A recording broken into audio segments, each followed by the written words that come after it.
Welcome back. As U.S. officials work to prevent foreign adversaries from interfering with next year's election, we're learning more about the efforts to meddle in last year's midterms. According to a new U.S. intelligence report, China tried to influence the 2022 midterms, hoping to counter candidates from both parties considered to be anti-China in a handful of congressional races.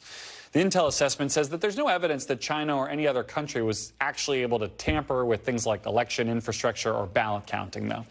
NBC News global security reporter Dan Luce joins me now. So, Dan, what do we know about what these meddling efforts look like then? They're not changing vote totals. Are they just trying to change minds? What are they doing? That's right. They're really trying to exploit the existing political divisions that you report on all the time because they feel like that's more deniable. So they have sort of covert social media accounts. They have proxy websites. And in China's case, they wanted to help or undermine candidates they perceived as pro or anti-China because they see Congress as this kind of hub of anti-China sentiment. So that's what the U.S. intelligence assessment said about China's efforts. So it's not cutting clearly along party lines. It's sort of on this one particular issue set related to views of China? That's right. That's China's approach. Right. But they were more aggressive than in the past. And the intel community concluded that China had orders, the Chinese government gave orders to their diplomats and their spies to be more aggressive, to have a kind of freer reign to try to meddle and interfere in our elections. Now, stop me if I'm wrong here, but I feel like the Russians basically wanted us to know at some point that they were out here messing around. They sort of deny it with lip service, but they're pretty public about the idea that they're playing politics with us. The Chinese don't seem to operate in the same way. How do the Chinese feel about the fact that we know this is what they're up to?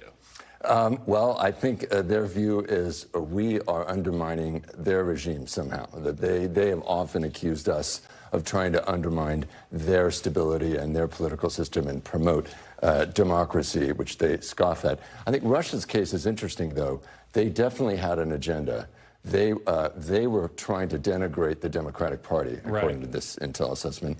And they said they had high confidence in this analysis and that they thought they could.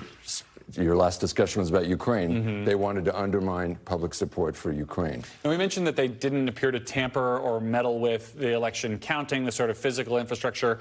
Are they trying to? Is that the kind of next step in this? I mean, if you can't change people's minds, you could change their votes. I think that was one of the most interesting things about this assessment. And they said they felt that part of it is these countries have become discouraged, that they realized it's quite difficult to tamper and to hack into our systems. It's become more difficult. They also said that the U.S.